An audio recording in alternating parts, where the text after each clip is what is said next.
പ്രമേഹ രോഗികൾക്ക് കഴിക്കാൻ പറ്റുന്ന ഗ്ലൈസമിക് ഇൻഡെക്സ് കുറവുള്ള ഭക്ഷണങ്ങൾ എന്തൊക്കെയാണെന്ന് നോക്കാം. അതിൽപ്പെട്ട ഒന്നാണ് തിന. തിനയിൽ ധാരാളമായിട്ട് ഫൈബർ കണ്ടന്റ് അടങ്ങിയിട്ടുണ്ട്. അതുപോലെ ഗ്ലൈസമിക് ഇൻഡെക്സ് കുറവാണ്. അപ്പോൾ ഷുഗർ എപ്പോഴും സ്റ്റെബിലൈസ് ചെയ്ത് നിർത്താൻ ആഗ്രഹിക്കുന്നവർക്ക് ഒരു ബെറ്റർ ഓപ്ഷനാണ് തിന ചൂസ് ചെയ്യുന്നത്.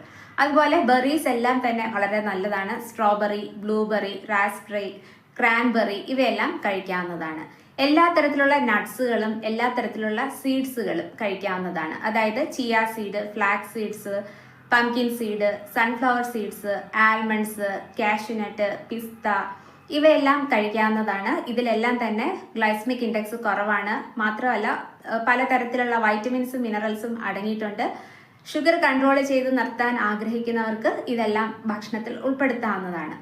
പക്ഷേ ഒരുപാട് ക്വാണ്ടിറ്റിയിലല്ല, മിനിമം ക്വാണ്ടിറ്റിയിൽ വേണം ഉൾപ്പെടുത്താൻ. അതുപോലെ തന്നെ അവക്കാഡോ നല്ലൊരു ഓപ്ഷനാണ്. അവക്കാഡോയിൽ